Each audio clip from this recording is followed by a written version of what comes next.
Voltamos para o último bloco do programa de hoje, que está tratando sobre o bullying. Nossa entrevistada é a psicóloga e professora Suzana da Rosa Tolfo.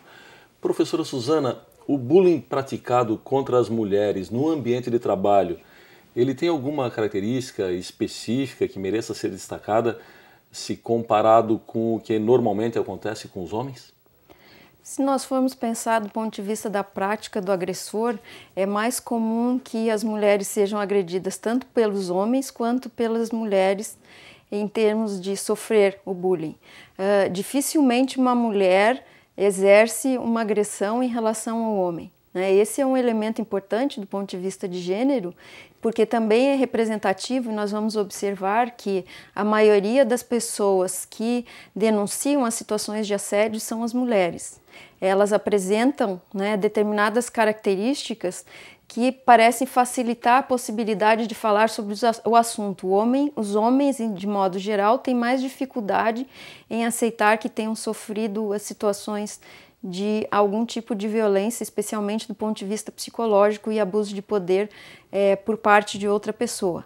Além disso, normalmente se observa que as questões ligadas ao assédio entre as mulheres envolvem mais questões ligadas a ofensas verbais e fofocas, que usualmente são traduzidas como mais questões de gênero em relação às mulheres, o que é questionável, mas que ainda se encontram alguns dados. E a questão do assédio sexual? A questão do assédio sexual muitas vezes vai ser encontrada como parte, Irigoyen diz que o assédio sexual ele pode fazer parte do processo de assédio moral e é muito mais encontrada com certeza em relação às mulheres. Certo. Bem, nós agora temos uma pergunta da Fernanda Silva Destre, que é a nossa colega do trabalho aqui na 12ª região e também é psicóloga. Ok. Como identificar e como agir em situação de bullying quando a vítima ou o agressor são membros da nossa própria família?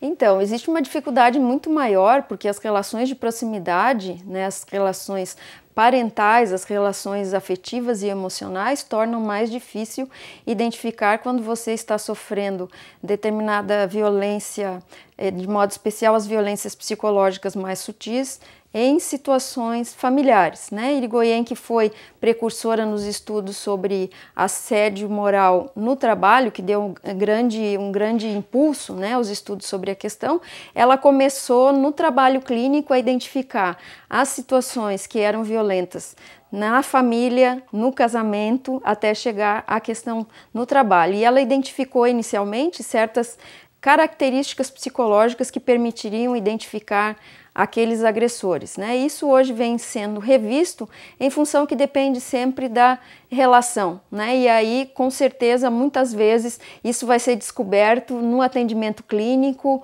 ou no ombro do amigo, que vai começar a ajudar aquele que não consegue entender muito bem o que vem acontecendo com ele, de modo especial em situações mais sutis, vai tornar isso mais visível, mais concreto em relação àquilo que ocorre nas situações mais domésticas. Certo. Eu gostaria agora que a senhora comentasse um pouco sobre a forma mais recente de manifestação do bullying, que é o cyberbullying. Sim, a internet, de modo especial, ela nos traz muitos elementos, muitas possibilidades hoje de abertura em termos de informação, mas ela também nos traz alguns modos variáveis e não tão regulados em relação aos comportamentos. Então a gente observa diferentes situações, de modo especial nas situações escolares, onde muitas vezes o professor ele vai ser agredido, ele vai ser desqualificado, vão ser levantadas determinadas calúnias em relação aos seus comportamentos, às suas práticas em sala de aula ou fora dela, colocando os seus comportamentos morais em questão, justamente porque o ambiente virtual sem um grande controle, ele muitas vezes possibilita isso. Então acho que nos leva hoje a um grande questionamento de para onde vamos, que alguns questionamentos já sociais, de os usos que se fazem hoje em relação aos ambientes virtuais. Certo. Professora, o que diferencia o bullying que parte de um indivíduo para o bullying coletivo, como o exercido pelas chamadas tribos ou gangues? Normalmente, na grande maioria dos casos, a gente pode dizer que o bullying ele se manifesta por meio de uma relação interpessoal.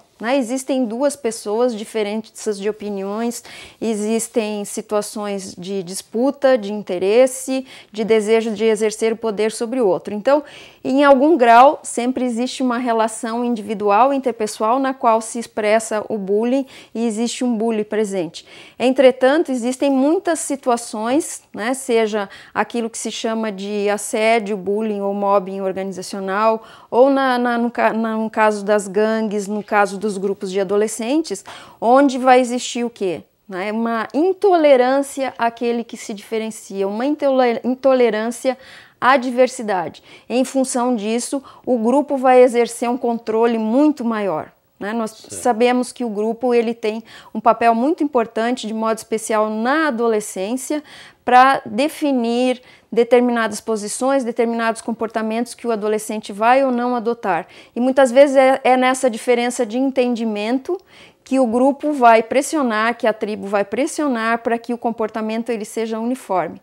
Do mesmo modo nas organizações, Se você tem alguém, muitas vezes, que não produz no mesmo ritmo, da mesma forma, desejada como um determinado conjunto de trabalhadores ou da gestão, vai existir um posicionamento contrário àquela pessoa, de modo que eu posso ser o alvo daquele que não é aceito por diferir demais em relação aos outros. Muito obrigado pela sua participação. Obrigado pela oportunidade. Ok. Chegamos ao fim do nosso programa. Hoje conversamos com a professora Suzana da Rosa Tolfo sobre os reflexos do bullying nos ambientes em que ele acontece. Todas as nossas entrevistas estão disponíveis na internet no endereço trt12.jus.br. Estaremos de volta na próxima semana com mais um tema do seu interesse. Até lá!